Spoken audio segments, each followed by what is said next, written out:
All right, all right, all right. This says that we are live and it's counting. 4 seconds. Facebook likes to be tricky and catch a couple seconds before we get going. But guys, you know what time it is. It is Sunday, 7 p.m. Central Standard Time, where tonight we are here.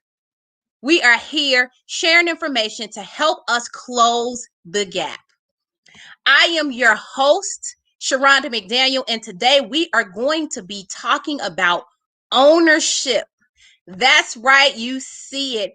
Ownership and why is property investment important? I have an amazing guest that I am excited to bring on tonight. He goes by the Everyday Landlord, but people are messaging him left and right because they want to know what it is that he is doing. Tonight, we're going to talk real and raw about how you can change your life and increase through investment in real estate. I'm excited to have this gentleman on tonight. He is an author of a book that we will talk about, landlord, investor, rehabbing, you name it. He's doing it. And I am extremely excited to bring to you guys tonight someone who's going to drop some information, Mr. DeVille Taylor. Hey, welcome to the show. Welcome to the show. How are you? I'm feeling good. I'm feeling good. Thank you for having me. I appreciate it. Appreciate it.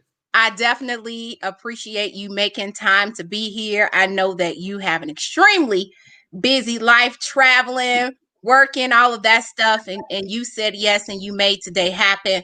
And I am grateful to have you here because I know that tonight you are also going to have some nuggets that the people need to hear. So I'm extremely excited about that. Listen, guys, I didn't say it in the introduction before we jump in. This is your moment.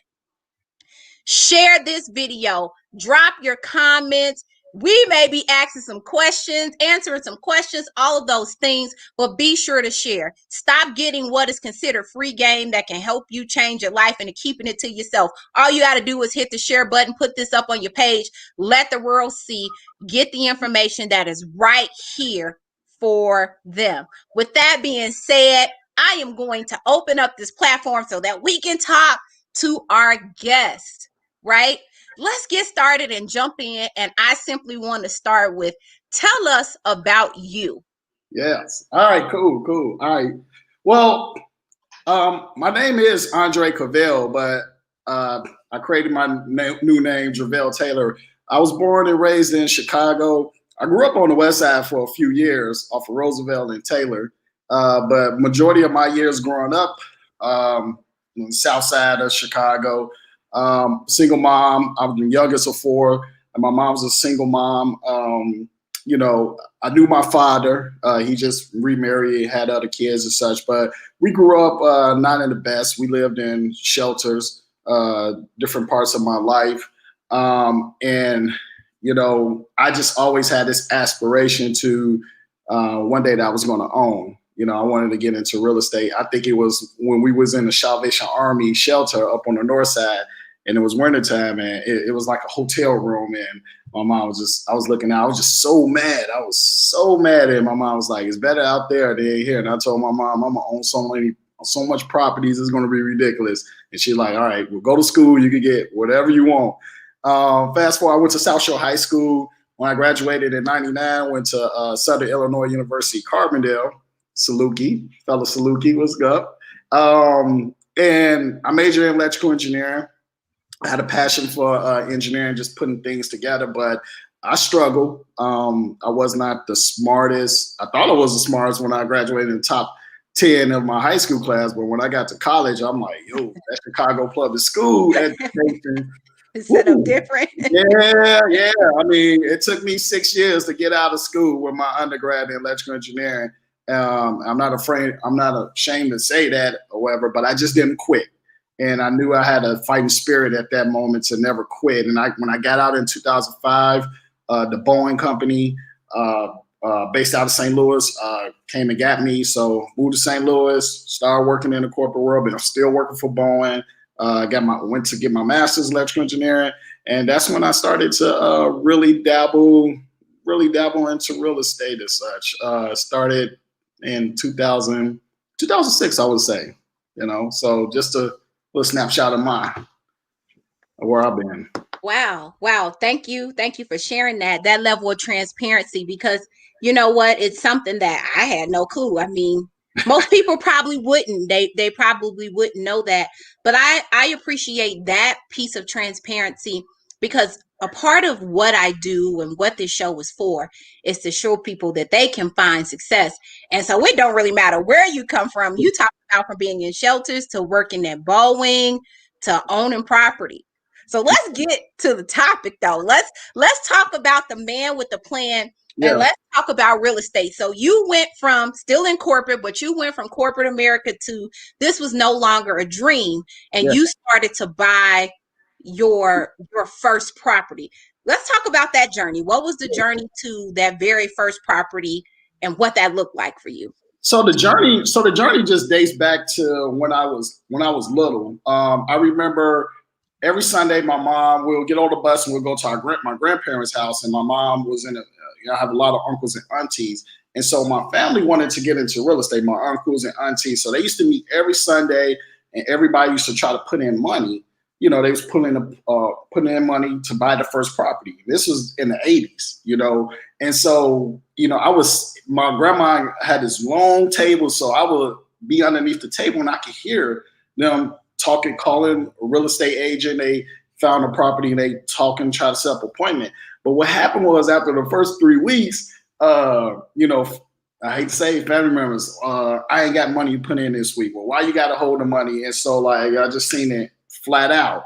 And so over the years of the struggle, my mom always told me, get real estate. My mom, we always rented. So my mom would be like, if I had this property, I would do this, this, this. So she planted those seeds early and such. So when I was in high school, we lived in this apartment complex that was probably like 30 some units. I mean, the building wrapped around the corner, and it was a young African-American dude. He was probably in his late 30s, and he owned the property. I remember I used to see him pulling up in Lexus trucks and Prowlers, and I hear the tenants talking like, hey, he makes over $250,000 a year. He has a condo there. I mean, the tenants knew more about his stuff, man, and so people was like, and I looked at, I was like, man, I want that, that I'm just looking at that in a sense.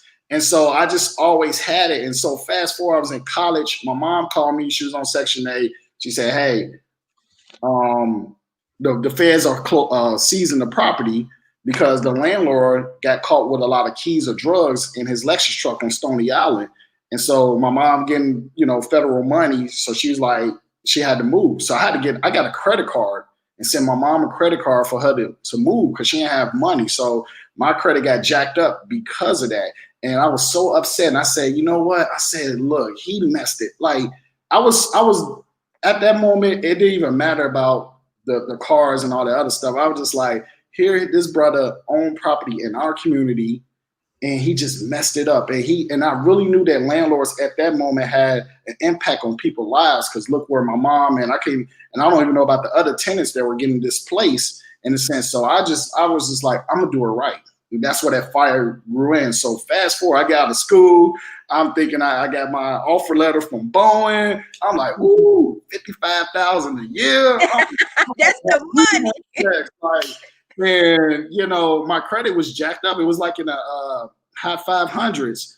And so it was like, well, they like, you ain't getting no loan. I couldn't even get a car loan. I used to have to hitch a ride to work for like the first 8 months of out of college. Like coworkers would pick me up and drop me off because couldn't even get a car because my credit was just jacked up. And so what happened is that I was going to school for my master's degree. So I was, my boy told me, he said, hey man, Boeing pays for anything for school. So I was like, really? He said, no matter what school we go to, they paying 100%. I said, really? So I knew I want to get into real estate. So I found this tech school that, I could go to at night to learn carpentry. Okay. Mm-hmm. So I submitted my paperwork, Boeing paid for it. So I was going to grad school 2 nights a week for my master's. And then 2 nights a week, I was going for carpentry to learn how to frame, tile, and all that other stuff. So this was 2005, between 2005 2007. During that time, my sister, I love my sister to death. She was working for a collection agency. She told me, she said, Dre, listen, two things happened actually before that. Boeing, I was trying to get I had to get my security clearance with Boeing. They sent me an email saying, listen, if you don't get your credit, pretty much, if you don't get your credit together in the next 12 months, we're going to lay you off because you can't get a security clearance. And I was like, oh, shoot. So I talked to my sister who was in collection. She said, this is what you do. I had 11 things on my credit report. She said, listen, you need to dispute everything. She said, dispute everything. And remember, during this time, there was no credit repair like it is now. So everybody that's out there that got jacked up credit, like if you people who got credit, who doing credit repair, people that you know, take advantage, because I didn't have that. You know, I literally did not have that. So my sister was like, listen, dispute everything, and whatever comes back, they got 30 days to vouch that account is yours. If it's not, they got to take it off. You know, get it around the holidays. And that's what she told me. So after it was all said and done, 4 things got taken off my credit. I had 7 things left. So she said, don't take no pay less amount, you know, where they could tell you to pay a certain amount and they wipe it away. She said, you wanted to say paid in full. So I called all of them up and I said, listen, I can give you $100. I give you $50 a month. And all, you know, I set up payment plans with those creditors and such. So during that time, I'm paying the creditors back. I'm going to school, learn carpentry, and then I'm reading books. Every Friday, I used to get off work, drive to Barnes & Noble down the street. I pick up a book about real estate, and I'm reading it. I will read that book from Friday to the next Friday, and I go get another book. And I'm going to all these free seminars that say, hey, you want to learn real estate? And then they try to sell you all these extra products. So I will be there for the free stuff. I'm just soaking stuff up. I will go look at properties as if I will buy it and all that other stuff. So fast forward, this is that to 2005, 2007. So leading up to that, 2007 gets here, my credit, I paid that off. I got a Capital One credit card with $300 limit. So I would just buy groceries and stuff. So rebuild my credit. So when I was ready to buy my first property, which was 2007, and think about this is around the time that the housing crash was coming.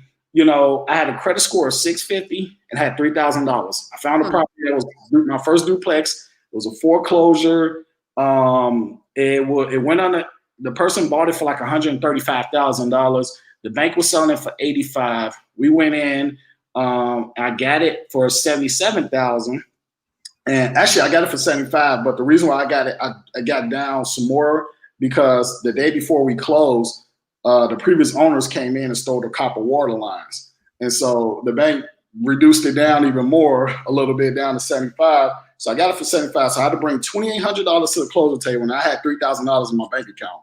So just imagine you're buying a property, just majority of my money, just had to put down, and I ain't got no water lines in this property. That was my journey. July 2007. That's when I bought my first property, but that was the journey to that. So the very first experience, and I saw you put a post up. You shared this, and in the post you said, with a credit score of 650 at $3,000 to a portfolio of 1.3 million. Yeah.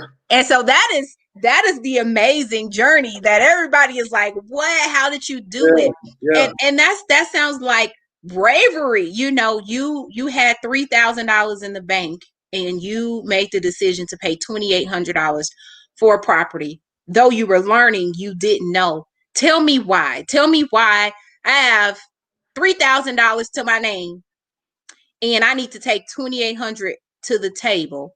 Yeah. Why you said, I'm doing it. You got a building with no water lines. Why did you say you were doing it?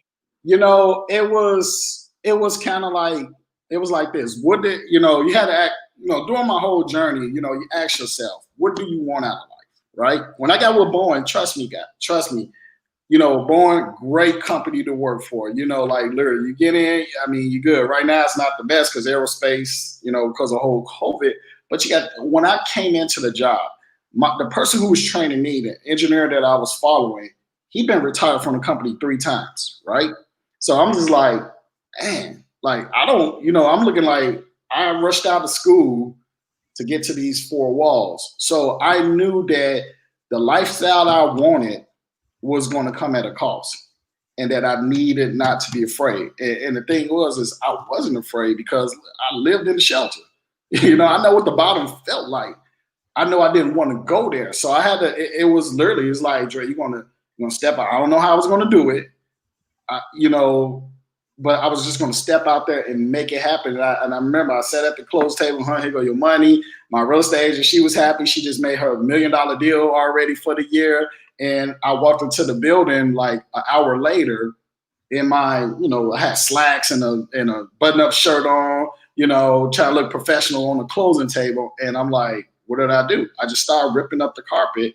I just started somewhere. That's just the thing. I said, I didn't know how I'm gonna get done, but I'm just gonna get it done. I'm gonna figure it out. And I just started ripping up the carpet and just going from there. But I know what I wanted. So you are $1.3 million in as far as how much is in your portfolio. So that's obviously your very first property, and it had to grow. It had to grow from somewhere. You started there, but you have a book now. I want you to talk about real estate, right? Because you could have made that first purchase. You took that risk and it was obviously successful for you. What were some successes that came along with that first property, and what maybe contributed to the second property, leading us to the point where we're talking about $1.3 million in the portfolio with real estate? That I think the success came from is like, you know, like having a sense of ownership, you know, like having a sense of because when you're growing up, you think like people who own real estate are like super rich. Like you think it appears impossible to do, you know, like it's like I conquered. So my success at that moment was like the confidence boost that it gave me. It gave me the boost like, Dre, you could do this. This is you got it, you know, real fast. You have it. And so that was one of the success from an internal standpoint. Now, externally, in terms of, I mean, the building is worth $250,000 right now. You know, over the years, it has produced me. I mean, that's made me 25. Let's see, I own it since 2007. I've been grossing. I make 25 to 26,000 gross a year off that one building. So just think about that over 2007 to over 13 years. That's how many units in that? So how many units in that first building? Duplex, 3 bedrooms each unit. And the thing is, though, I rented for $1,000 a month. Like St. Louis, cost of living is pretty down. I remember my neighbor across the street, I was renovating. He was like, "Oh, you ain't gonna get $1,000." I was like, "Watch." And I got it. You know, like he just did. You know, he did. Oh man, you ain't gonna get $1,000. I'm like, okay, watch. And so I get $2,000 a month gross. So when I bought it, my mortgage, tax, and insurance on that property was like $546 a month. You know, and so I'm you know, that extra $1,500 gave me a boost on top of what I'm bringing in from my 9 to 5. So life just on that level was just looking a little good because I had a little extra more money in my bank account. And what it did was it just gave me the confidence to just go to like, Dre, if you could do this right here, do it again. And then the following year, I bought property number 2, which was another duplex, 2 bedroom, 1 bath in each unit. And I was able to do that again the following year. So were you because your path, it almost sounds a little aggressive. So were you taking the money that you were making profit, right? Were you taking this and saving it and automatically putting it to the side to say, this is for my next building? You know, how does that look for you? How do we increase from 1 to 2? Yes. And that's the thing. So when I first got started, I used the FHA loan. I used I used a first-time home buyer. So they gave me, financed me 97%, 3%, just bring 3% down. And so the following year, I was able to use FHA, 3.5% down and such. But I did save, like, because I was preparing myself prior. And see, that's the thing that when people get into real estate, they excited because right now in this world, like real estate is like, you know, you hear rappers rapping about and all this stuff on real estate, different things. but the education behind it. So I read books and I understood that to scale up, that I was going to have to reinvest. See, a lot of people don't understand. You have to reinvest the money. You bring in money, you got to reinvest it. You got to bring the property needs maintenance, needs upkeep. Then you need to put money to the side, because if you want this big portfolio, you have to build to the next property. So you have to put that money. Like, I'm the last person to get paid. I always tell everybody, my mortgage, tax, insurance get paid first. Then the maintenance on the property. Then I put money in the savings account. And then after that, whatever's left over, then I'll take that. That's how I ran. I was like, I'm the last person to get paid. Let me do this. Let me put the money here first. Then I'll take whatever profits. And sometimes there wasn't nothing left. And I was okay with that. I delayed it. The thing was, I had to learn how to delay gratification.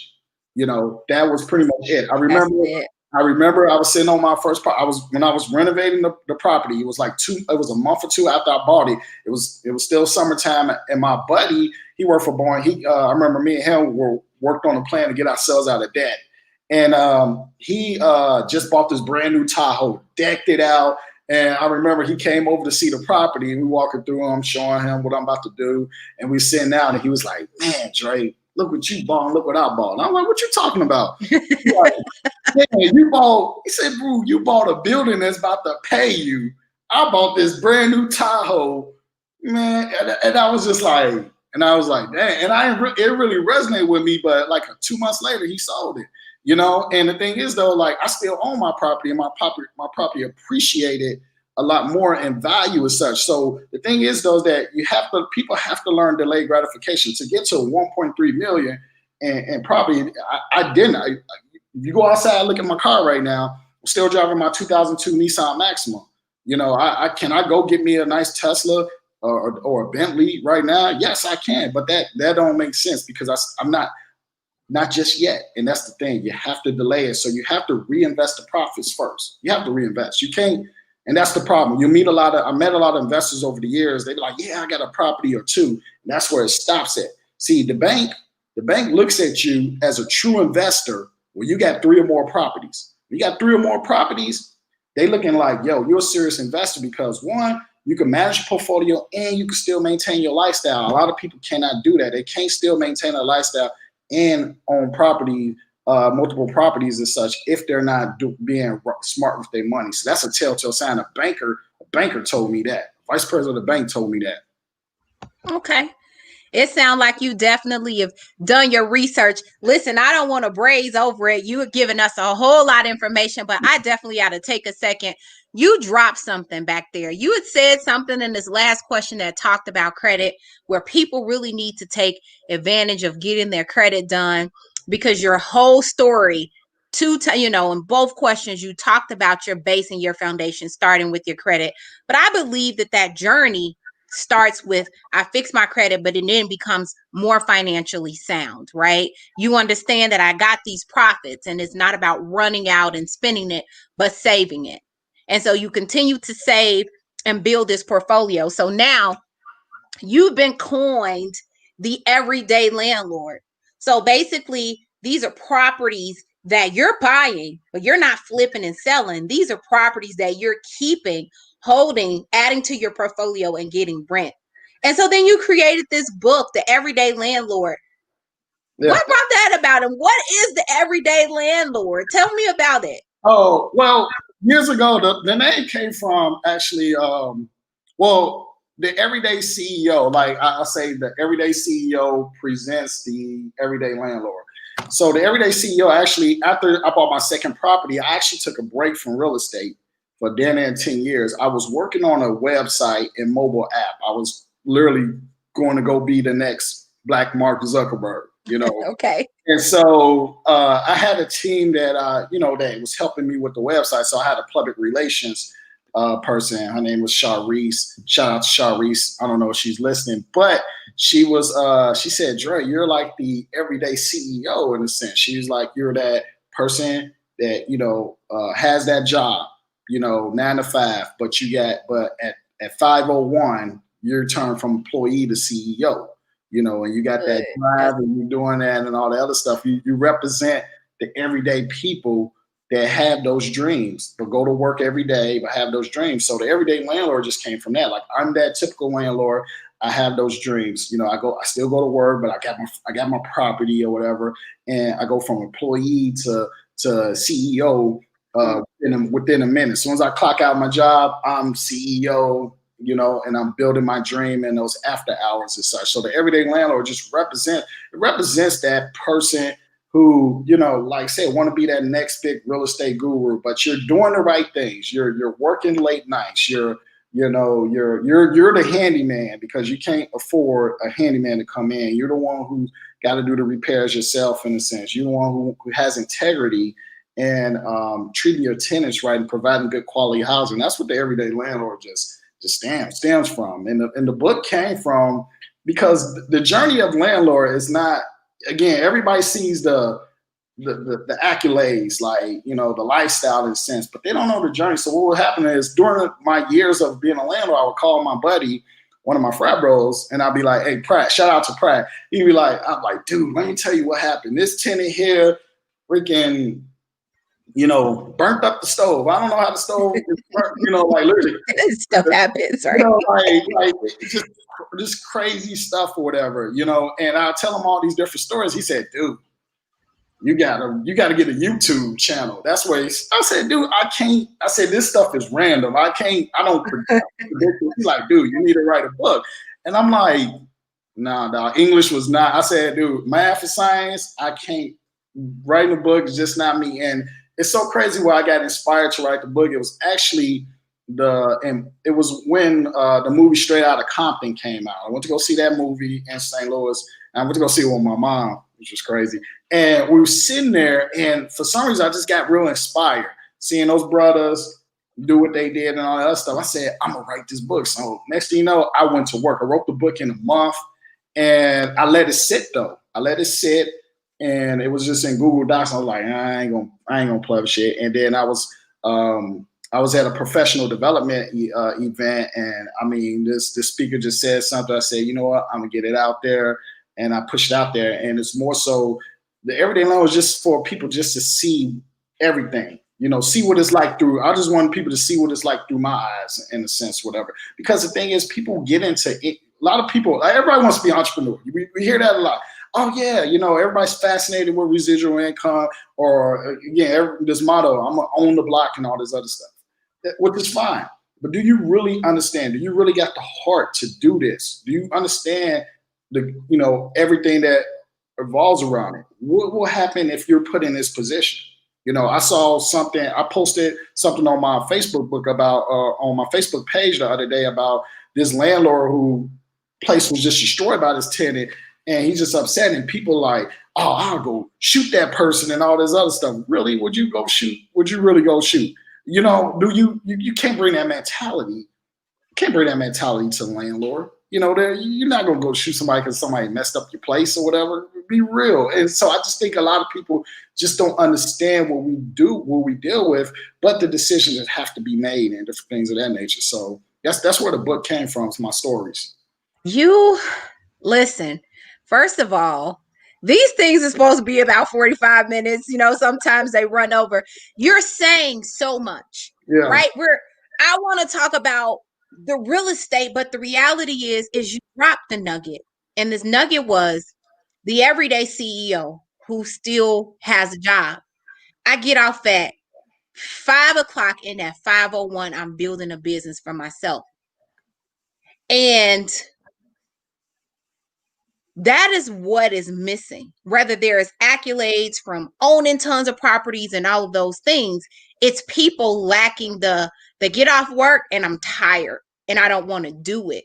But you're saying to me, because you went to carpenter school, you building stuff. So you're telling me the properties that you have, that you own, you building and you fixing, and so you get off your 5:00 and at 5:01, you tearing up floors. Yeah, I'm tearing. I done it later, and I posted a lot of it. Like I would get off work and I go home. And here's the great thing about how I set this all up, because I own 6 multifamily, and 4 of them are within a quarter block radius from each other, so I can easily get to my properties So, and I did it that way because like I want to be hands on. Some happen I can get to my property that fast. So, and I live in one of my units. So I would come home, change, and I would grab my bucket of tools because I didn't have a toolbox at the time, and then I go to work. I'm ripping up floors, and luckily I had some good friends like my friend Donovan, who used to live here, who went to carpentry school with me. He would help me, and actually my boy would help me, Maurice. And these was the early years, like they would help me. I mean, up to 2 years ago, because now I have a team, and I don't even paint no more. But Okay. I would literally do just that. I didn't have the money, and I found a way. I got to get this unit turned on because a unit that's not being occupied, I lose money every day. So I got to do it. So I'm doing this, and then I'm getting at home at midnight, and then I'm back up at 4 in the morning. I'm back to work, doing my thing at work. I get to work by 6 because I like my job because it's flexible. I get in, do my 8 hours. I'm done at 2. I eat through lunch, so I have to, every bit of time counts. Get off, boom, go home. Let's put it on. Like what we gotta do, rip up floors. Okay, I got a drywall. I mean, wherever the case may be, it's getting done and such. So it's just you just dropped another nugget. I think yeah. you told some of what's the secret. So as investing, you started out and didn't have a lot of money. And Yeah. so you were willing to go out and do the work yourself. Yeah. Right. And so now that your portfolio has increased, you now have a team that does that.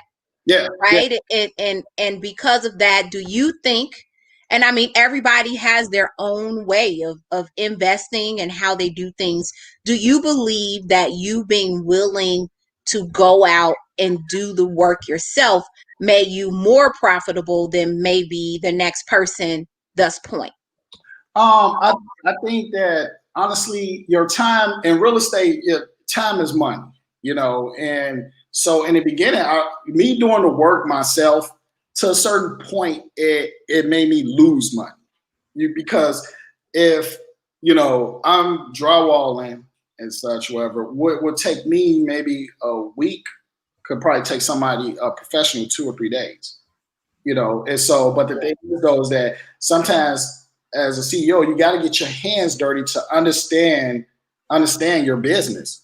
You got to understand it. And I think because the thing is, if you got this vision of growing, like you grow to 30 units or 100 units and all this other stuff, like you need to understand how the function of your business work from a top level, from more so from a bottom level to a top level approach, not a top level to a down level, because you ain't gonna know. You want to know. I want to know if I get this invoice in, from this contractor telling me, oh, it's going to cost this amount of money to this. I want to be like, no, I know because I've done this. This ain't gonna take this long or whatever. You ain't about to tell me this. I mean, that's as a landlord, that's what I deal with. As you scale up, and then the contractors know that you got multiple properties. Oh man, they like sharks, man. They price gouging.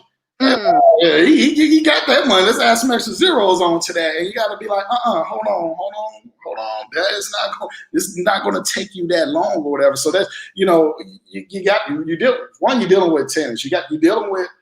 You're dealing with making sure the wrong tenant don't get into your property. Then you're dealing with not to have the wrong contractor come in and price gouge you, or the wrong contractor come in and F anything up. So it's when you scale up, like when I was just a 1 or 2 property type of dude, it was nothing. But then once the portfolio scale up, once I got back in after 10 years, boom, and so the thing is though is that you learn so much. I mean, I went from my lease was like 2 pages, now it's like 30 pages.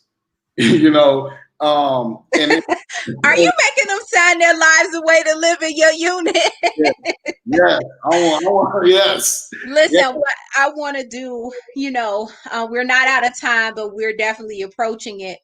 I want to talk about, I love the title of the book, The Everyday Landlord, The Everyday CEO, and there are still components or things about you that people don't know. But I want us to talk a little bit to the person who I've never even bought property before. Yeah. And where do I start? I never even bought property before. What advice would you have for me? Because you started off as this dude with just, $3,000 in the bank, but that's not your story anymore. We all got to start somewhere. What are some things that you would tell somebody, or that you would have even told fresh out of college Dre, about going out and buying your first property? I would say, listen, do not be afraid of debt. Debt is your friend. Debt and taxes make the poor get poor. Debt and taxes make the rich get rich. So first thing I would say, do not be afraid of debt, because that will hold you back. So your mindset has to change or whatever, and it has to change with that, because you're going to embark on debt. That's just how it is. Education. Whoa.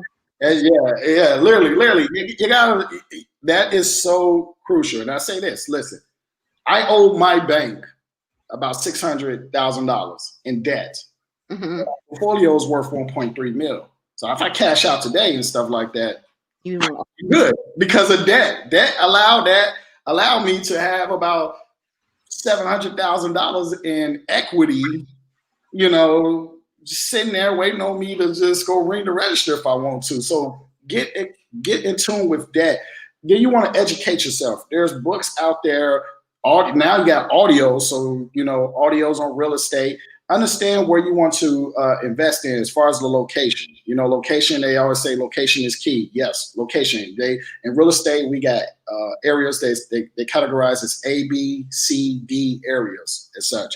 I invest in C areas, which are like those areas where it's still got some rough edges, but it's on that transition. I don't want to say gentrification, but transition as such. That's where you'll see some equity. That's where you'll see some equity growth in a sense. Understand your location, and then sit down with, look at your credit. Understand, and you could go to sit down with your banker. Or there's programs like for first-time buyers like NACA. NACA is a great program. They're a nonprofit organization. Make sure people, as a first-time buyer, you get hooked up with the best mortgage. They'll sit down with you. A counselor will look over all your information and let you know what you can afford, what you probably want to, how much you want to save up, and whatever things you need to get done off your credit. So it's the mindset first. Then you need the education, just to have understanding things, and then you want to have, and then from there you want to understand the location you want to invest in. Those things, and what type of property. Some people want to do single family homes. Some people want to do condos. Some people want to do multifamilies. Which one do you want to go with? And then that's where you just stick with. So if you follow that roadmap to that's gonna help out. I mean, if you can find a mentor, but I just want to put this out there. If you tap on somebody's shoulder and want them to mentor you, bring something valuable to the table. Because I have so many people that are like, oh, I want to shout at you, I want to do this and that and stuff. Like, listen, okay, you want so much time out of me. You want me to cram all these years of experience and just hand it to you on so far. What do you do? What value are you bringing to me? In a sense, in me doing this? Are you helping me, paint a wall or knock down a wall or whatever? Are you helping me build up my social media presence, help me sell some more books, something like that? And people go wrong. When you're approaching people who have something you want, bring something value to them. And I read that in Dame Johns, who's the founder of FUBU, the Power of Broke. He said that, and when I read that, I was like, dang, you right. And that's the thing. So I kind of dwell off, but that's how you kind of want to get started when you want to get your first property in the sense. The mindset, education, understand what location, and understand what type of real estate you want to buy. Once you understand that, and also I was just talking to you, Sharonda, like your freedom number. So when I jumped into this, I knew real estate. I wanted real estate to retire me. So I knew how many doors that I needed to get to hit my retirement number where I could walk away from my job, and real estate is going to take care of the lifestyle that I want for life. Once you understand that, you'll know how to scale. And that's how I knew how to continue to scale. Once I jumped back into 2018 to buy the rest of my properties or whatever and look for other ways to bring more money in. And I didn't share this back in 2015. At that point, I was going to bring more money to the table. So that's when I went and did my network marketing company, my travel club, created another stream of income, which I have used over the course of all my third, fourth, fifth, and sixth property as down payment money for me to purchase and such. So if you want to be, so here's the thing, you want to be an entrepreneur mindset, get over debt, get over sales. You're going to sell. I'm a landlord. I sell. I'm trying to sell my units. Everybody hates that word sales. If you hate that word sales, you're not going to be rich. Plain and simple. Everything is sales. I don't care what it is. So if you are scared of sales, get over it. Plain and simple. If not, then stay broke. You decided to unleash the dragon at 7:40, right? We needed to unleash the dragon at 7:05. Listen, you touched on some crazy stuff. Yeah. You told people that they need to move away from thinking that debt is a bad thing. Yeah. For those of you who are listening, for those of you who don't know, I am a credit consultant where I help individuals rebuild, restore, and empower their credit so that they can go out and obtain that home. And a lot of people I talk to, they think credit is bad because debt is bad, not understanding that in this example you give me, well, I'm in debt with the bank this amount of money, but I have properties that account for this amount of money. So really, you're not paying this debt. You've borrowed money from them, created the debt, and now you are going and you are paying back their money, never coming out of your own pocket. Lynn just said in the comments, student loan is the devil. Lynn, we're not talking about debt that don't increase you on money. We're talking about you got to go out to spend money in order to create money. So that was huge. That is not the problem. I'm sorry. Listen, y'all, that is not your problem. What you have to understand is you have an income problem. That's what everybody has in life. Because if you had $20,000 a month coming in, you ain't worried about no student debt monthly payment. You're like, boom, that ain't nothing. Okay, here's your money or whatever. You have an income, so everybody's worried about debt or look, I need to, I'm trying to get this raise at work or whatever and all this other stuff. No, you have an income problem. When you go attack that problem, which is your income, and increase those incomes, debt ain't a problem no more. I guarantee you. Trust me, it is not a problem no more. So tackle that. Tackle the beast in the room, which is debt, which is your income. And then we focus on that because you're not gonna get rich off your job. I'm not knocking your job. Trust me, I love my job because they have helped me get to my first property and such, whatever. But I see people at work, they're going in to fight for their 3% raise or whatever. I go buy a property and I get myself like a $20,000 or $30,000 raise in a year by going and investing in some property. Every dollar I put in, the bank is giving me $4 back. Stop savings is good or whatever, but I was in Miami one time or whatever, and my boy was like, dude, he showed me, we was in Miami. He said, look, man, I got $20,000 in my bank account. I said, it's good, bro. I said, what are you going to do with it? Because if it sits there, you're going to lose money because taxes and inflation is going to kick your butt. That's why savers are losers and cash is trash. Cash flow is king. That's why I got it behind me. Cash flow is king. So just purely saving, put your money somewhere that's gonna grow. So in my bank account, you go look at my bank account right now. I ain't got no money in my bank account, but I'm about to do this rehab flip, and this bank is about to give me $167,000 or what have you. And I'm gonna make about 40 or 50,000 off this deal once I flip it. But you go on my bank account, you're like, this dude is broke in the mud because I ain't keeping no money in the bank. My money's locked up in the properties. So for anybody that be like, oh, Dre's out here showboating, yeah, you try to come rob me, we're going to go to the bank. You're going to be like, oh, why would you speak that? Ain't nobody, we not worried about all that stuff. We're not worried about all that. I'm joking or whatever, but literally the rich folks, they ain't keeping the cash like that. They cash is locked in investments. That's what's going to grow their money at a faster rate. Your money is not, the 401k is not growing, the stock market or whatever, and everybody's running to do the stock market, which I love. I pulled all my money out the stock market. I want more control over my money, which real estate allows me, which my network marketing company allows me as such. I don't knock it. Stock market, you got to be disciplined. That's another story, but that's another story. Yeah, listen, it is It is 7:45. I'm having a great time. It Yeah. just got good. Tamika just said in the comments, is there part two? I'm going to tell you something. Season one deserves a part two because you touched on multi-level marketing, talked on not becoming wealthy from our full-time jobs. You dropped a bunch of nuggets. You talked about your freedom number, meaning the number where you tell Bowen, I love y'all, but I got to go. And we need to dig into that because basically you are the investor that you are today. Yeah. Because not only did you take a risk, but you went out, you found another source of income, and you allowed that other source of income to be down payments on all of your homes. And then you talked about people saying they don't do sales. They Yeah. want to run away from sales when our whole entire lives is that we all want to make more money, but we say, I don't do sales, and that's where the money is. So we got to talk about this thing offline. I'm going to have you hang out in the studio. Yeah. Guys, I'm having them hang out in the studio room. We're going to book a part two.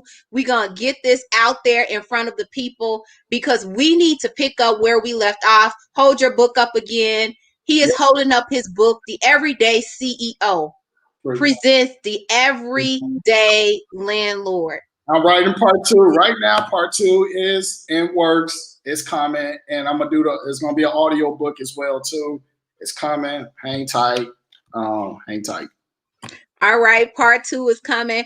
Hang out for me in the studio room because, brother, we got some more talking to do to get our part two booked so we can give Yeah.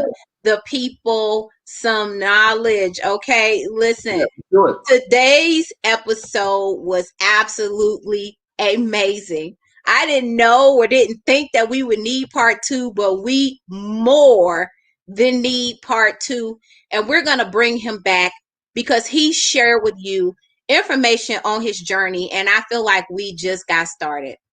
You guys know that I am here and I am on this live every single week, same bad time, same bad channel. And the goal is to bring each and every one of you value, right? To show you that in our decisions, we can go out and we can create our own success. This brother had $3,000 in his bank account and invest and went to a closing table and spent $2,800 of it. It's all about a decision that you have to make. I hope that you left this thing enlightened. You guys are still going crazy in the comments. I will definitely get a part two posted back up for you. You already know what it is. We have to wrap, but continue to join me. For those of you who are new to the page, I definitely thank you for being here. Come here each Sunday because we have amazing guests coming in and they are giving us the knowledge that they know and they're giving it to us for free. Come get your free knowledge so you can go out into the world and be your best. Thank you for joining in on Empower with Sharonda, where I am coming and bringing you information to help you be empowered, inspired, and go out for your greatness. Thank you again for tuning in. Hope to see you guys again next Sunday, every Sunday, 7 p.m. Eastern. I'm sorry, 7 p.m. Central Standard Time, 8 p.m. Eastern every Sunday. You can count on it. Watch out for part two. You guys stay safe, be blessed, and have a great night.